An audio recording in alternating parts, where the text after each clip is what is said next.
السلام عليكم ورحمة الله تعالى وبركاته. معكم الأستاذ البير الغالي، أستاذ علوم الحياة والأرض. هذه القناة مخصصة لكل ما يتعلق بعلوم الحياة والأرض. Aujourd'hui, on va continuer l'étude de la leçon concernant la formation des roches sédimentaires. Activité 4. La diagénèse. C'est quoi la diagénèse؟ يعني ما معنى التصخر؟ La diagénèse هي التصخر. La diagénèse, processus de transformation des sédiments de nature différente en une roche sédimentaire compacte. Je reprends. La diagénèse, un processus de transformation des sédiments de nature différente en une roche sédimentaire compacte. يعني واحد العامل من العوامل اللي غادي تمكننا من تحول الرواسب الصخور هذه الرواسب المفتتة ومن أنواع مختلفة سيتم تحويلها من رواسب مفتتة أي عناصر متماسكة إلى صخرة ذات عناصر متماسكة صلبة. الإشكالية التي يمكن نطرحها la problématique: comment se transforment les sédiments meubles en roches compactes consolidées? Premièrement, les étapes de la transformation des sédiments en une roche compacte. On va voir ce qui va se passer pour ce sédiment meuble. Voilà, on a des différentes particules de taille différentes. Entre ces particules, il y a des espaces appelés pores remplis par l'eau. Après un moment donné,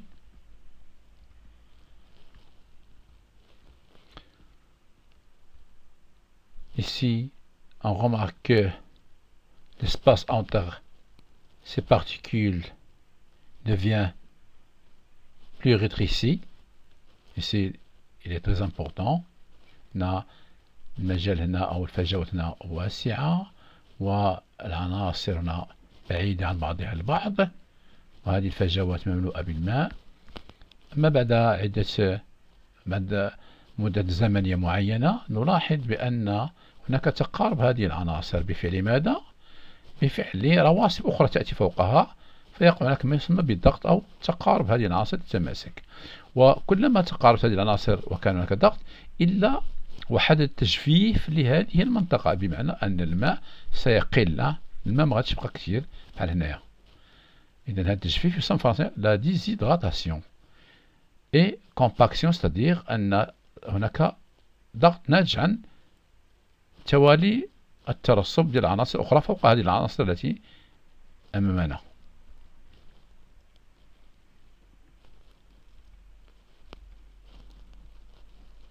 Enfin,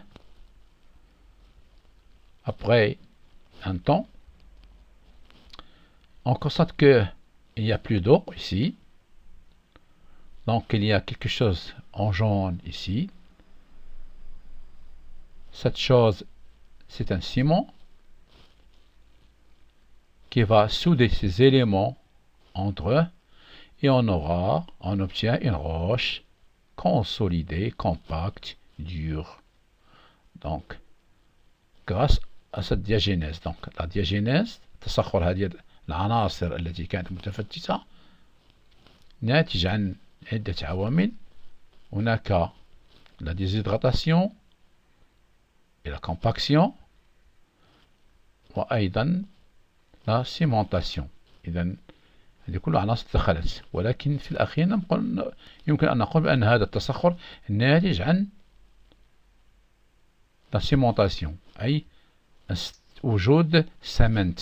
السمة بالدرجة نقولها، ولكن ماشي السمة اللي كنعرفو حنا عندنا ماشي السمة كنعرفو ديال البناء عندنا، هذه السمة خاصة، هذه ناتجة عن محلول سيؤدي إلى تماسك هذه العناصر، ونصبح لدينا صخرة صلبة متماسكة. إذا من صخرة مفتتة من عناصر مبل إلى صخرة متماسكة، هذه عملية التصخر.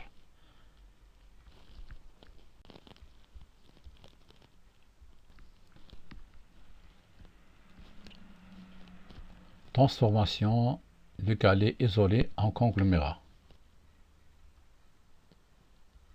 Ici, on a des galets isolés, on le voit bien.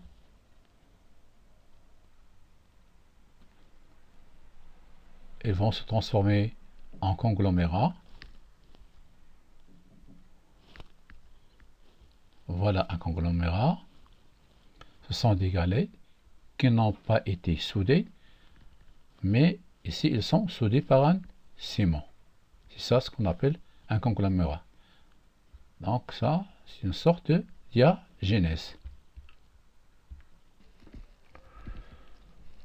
On vous pose les questions suivantes en vous basant sur les documents précédents. Premièrement, définissez la diagénèse، يعني أعطي تعريف لظاهرة التصخر. La deuxième question, décrivez le résultat de chaque étape des 3 étapes de la diagénèse، يعني ستكتب ملخص لكل مرحلة من مراحل ظاهرة التصخر.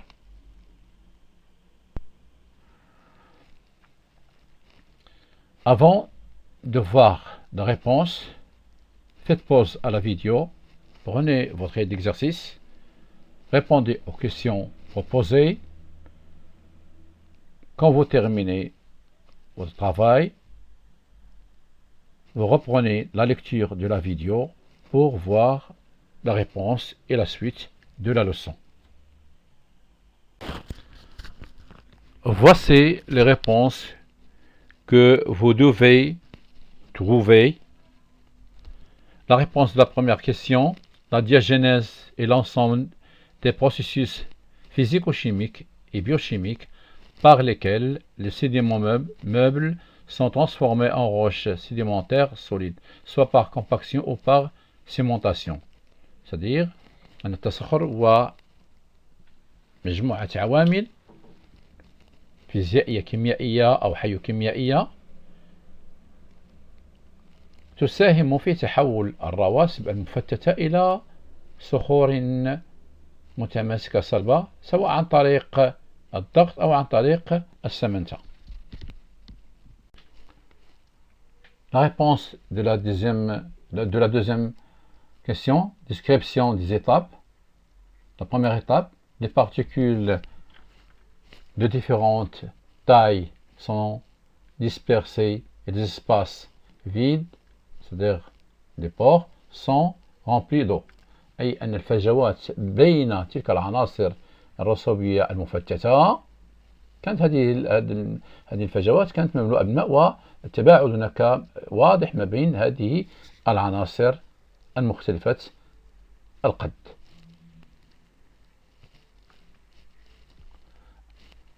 La réponse de la deuxième question, à la suite du dépôt d'autres sédiments, il y a perte d'eau, déshydratation, ce qui réduit les dimensions des pores. Il y a compaction. Alors, ملي كتكون عندنا رواسب وكاين كما شفنا في الحال الاول كاين الماء ما بين تلك الرواسب العينات، وكتجي رواسب فوق من اخرى، يعني تيوقع واحد الضغط، يعني هذاك الضغط سيؤدي ماذا؟ الى ان تقليص الحجم ديال الفجوات. الحجم ديال الفجوات غادي يصغر لان الماء غادي يخرج. هذه كتسمى لا ديزيدغاتاسيون، والماء كان كيقل من الماء كنقولوا بدا كيجف. Alors, pour la réponse de la troisième question, la teneur en eau entre les sédiments est très réduite, donc ces derniers vont se souder entre eux. C'est la cimentation.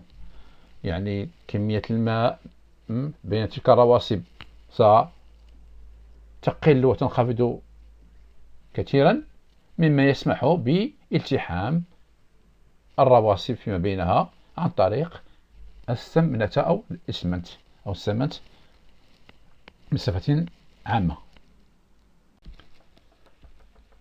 Voici un autre exemple de diagénèse concernant le sable de la plage.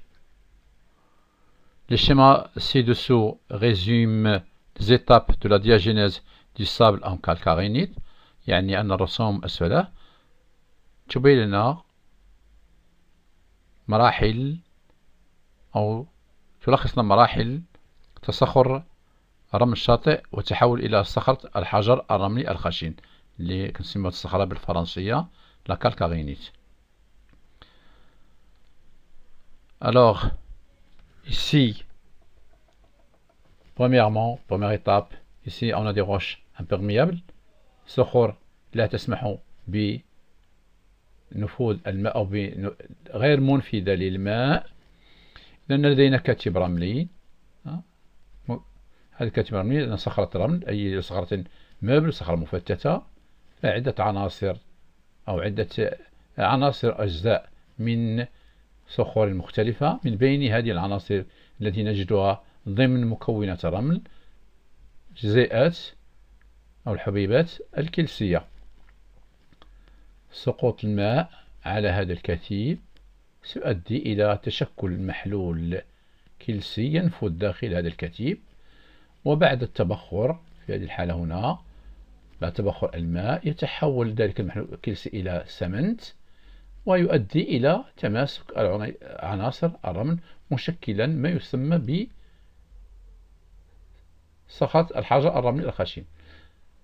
Lorsqu'on a une dune de sable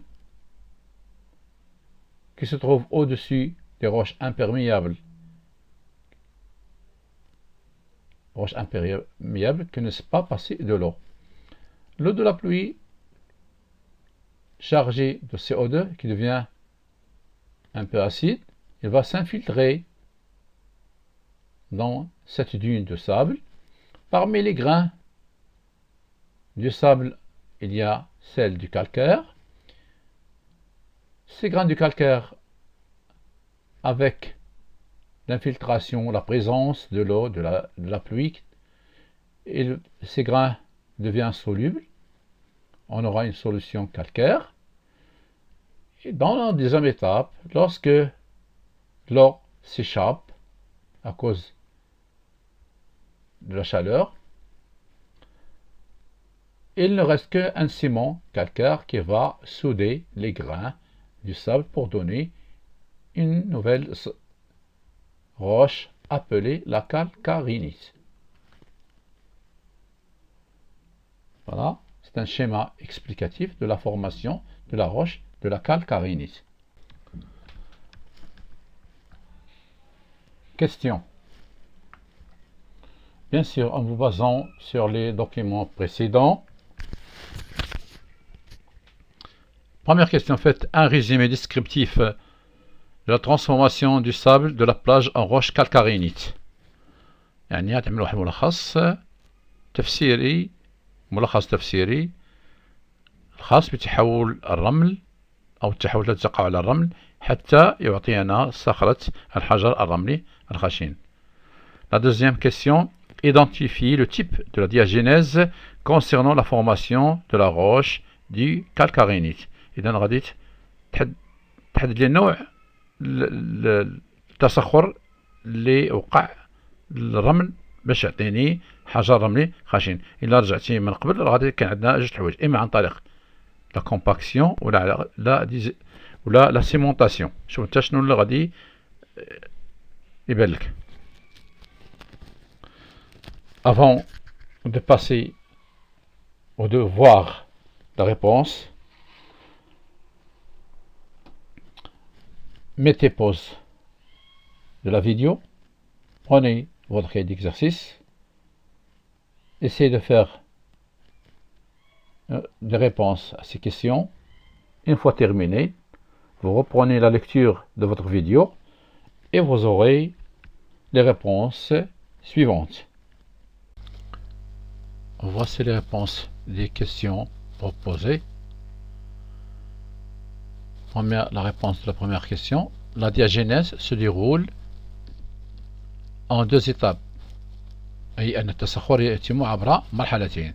المرحلة الأولى enfouissement et compactage. enfouissement بتفسير بسيط إنه عندما تكون لدينا رواسب وتأتي فوقها رواسب أخرى وتأتي فوقها رواسب أخرى، هذه الرواسب تنزل إلى الأسفل، يعني كنقول يعني هذوك كتنزل تحت، هناك تراكم، داكشي كينزل فوق شي، إذا هذاك وكيهبط داكشي كيهبط تحت، هذاك اسمه انفويسمون. وبالتالي هذا يؤدي إلى ماذا؟ يؤدي إلى تقارب العناصر فيما بينها، عناصر الرواسب كيتقاربوا مع بعضهم باش يتماسكوا. L'eau de pluie chargée de CO2 s'infiltre entre les grains de sable. ماء المطر المحمل بثاني أكسيد الكربون يتسرب داخل حبيبات الرمل. يؤدي ذلك إلى ماذا؟ إلى ما يلي: les débris calcaires vont se dissoudre dans l'eau de pluie. On obtient une solution. لأن هذاك الماء المطر اللي هو حمضي يتفاعل مع جزيئات الحبيبات الكلس، صخرة الكلس، فنحصل على محلول كلسي. les débris du calcaire vont se dissoudre، غادي يذوبوا المكونات ديال الكالكير، غادي يذوبوا فاش؟ في الماء ديال المطر اللي هو حمضي، ونحصل على محلول كلسي. la deuxième étape la cimentation des grains. هنا غنتكلموا على التماسك الفعلي لجزيئات الرواسب. Sous l'action de la chaleur, l'eau s'évapore. Il ne reste dans le sable que le ciment calcaire qui va souder les grains de sable qui se transforment en calcarénite. يعني تحت تأثير الحرارة الماء يتبخر ولن يبقى في الرمل سوى السمنت الكلسي، وهو الذي سيؤدي إلى التحام حبيبات الرمل لتعطينا صخرة صلبة تسمى الحجر الرملي الخشن. La réponse de la deuxième question, c'est-à-dire la définition de la diagénèse, de quel cas s'agit-il? Il s'agit d'une diagénèse par cimentation، لأن التسخر عن طريق السمنتة أو السمنت، السمنتة أو السمنت. On passe maintenant à l'activité 5 concernant la classification des roches sédimentaires. C'est quoi la classification? أي ما معنى التصنيف؟ La classification est une distribution méthodique d'éléments en diverses catégories, c'est-à-dire un classement basé sur un certain nombre de critères définis. أي أن التصنيف هو توزيع منهجي للرواسب حسب أو يعتمد على عدة معايير. ما هي هذه المعايير؟ Alors les critères du classement des roches sont: les roches sont classées selon leur composition, leur origine et la modalité de leur formation. يعني يعتمد في تصنيف هذه الصخور حسب تركيبها وأيضا مصدرها وطريقة تشكلها.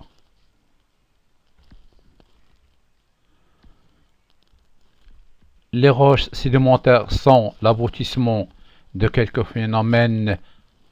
Par exemple, الصخور الرسوبية هي نتيجة عدة عوامل، أو تتشكل نتيجة عدة عوامل، منها العوامل الفيزيائية، les phénomènes physiques، c'est-à-dire l'altération, le transport et l'accumulation، يعني التعرية، التغير ديال المناظر الجيولوجية والنقل والترسب. هناك عوامل أخرى، autres phénomènes sont des phénomènes chimiques qui nous donnent des roches appelées roches évaporites كوم لي سيل جيم أي ملح الصخور أو الصخور الملحية، وكذلك الجبس أو الكبس كما تنعرفوا بالدارجة.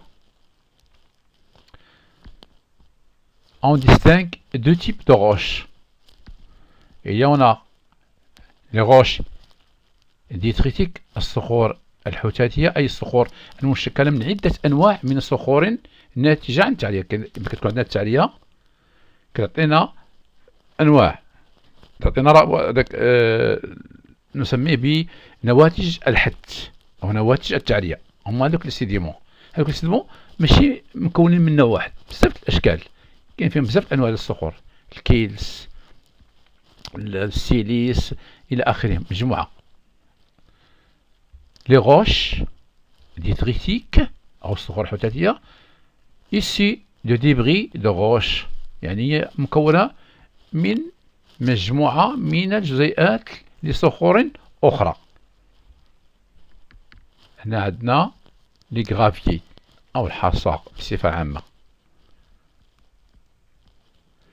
Les roches de précipitation dites roches évaporites بحال ils se forment par concentration d'un ou plusieurs corps chimiques. Exemple le sel gemme. Par exemple إذا خدينا مثلا الماء المالح،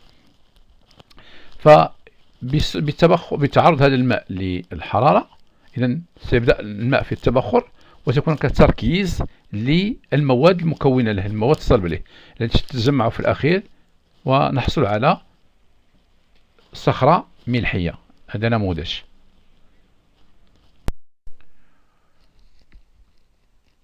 Deuxièmement, exemple de classification des roches. Les roches sédimentaires détritiques ou chimiques ou biochimiques concernent la classification selon l'origine des constituants. يعني أن هذا التصنيف يعتمد على مكونات الصخري. Les roches détritiques أو الصخور الحوتاتية. Des exemples, le grès, conglomérat, l'argile. Ici un exemple de conglomérat, il est constitué par plusieurs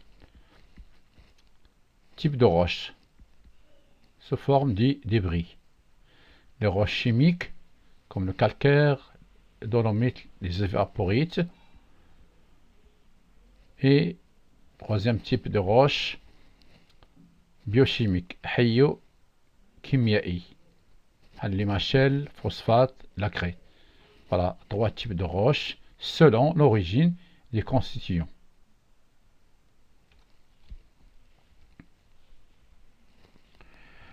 Classification selon le mode de l'altération، حسب نوع أو التغيير أو تطرأ على تشكل هذه الصخور. صخور رسوبية، des roches sédimentaires. Il y en a des roches sédimentaires dans les grains et les particules, constituées des grains et des particules.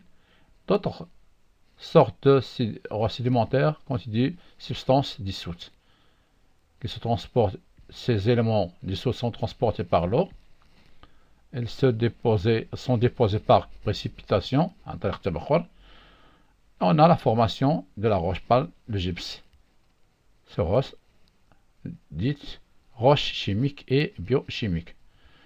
D'autres roches sédimentaires dont on trouve des grains et des particules. Ces grains et ces particules sont transportés par le vent ou par l'eau, sont déposés par décantation, sont des roches détritiques.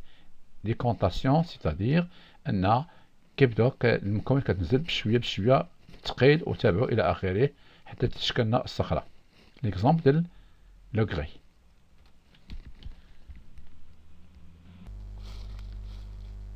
Troisièmement, caractéristiques de quelques roches. On a la roche du grès مع أو مميزات هذه الصخرة مما تمتاز، خاصيات هذه الصخرة لو غري اللي قلنا أصلا هي كانت عبارة عن صخرة مفتتة، صخرة مفتتة هي صخرة الرمل، هي الصخرة الرسوبية بطبيعة الحال غوص سيديمونتير. صخرة حوتاتية roche détritique. Cohérente صخرة متماسكة. Formée de grains de sable liés par un ciment أي مشكلة من حبات رمل تماسكت عن طريق un ciment سمنت. imperméable غير منفذة للماء أي ما تتدخلش ما تشربش الماء.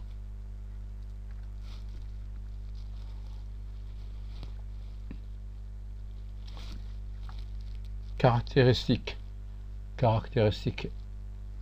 de la roche calcaire. Roche jaune pâle homogène qui semble formée d'un seul matériau مكونة من نوع واحد من المكونات ديالها. tendre يعني ماشي صلبة بزاف. بوغوز يعني فيها ثقب صغير ما تتبانش وممكن يمنا كيدخل لها الماء. في effervescence à l'acide chlorhydrique أي تتفاعل مع الحمض أو مع المياه الحمضية. إلى هنا تنتهي هذه الحصة. نتمنى أن تكونوا قد استفدتم. إلى اللقاء مع تحيات الأستاذ البيل الغالي.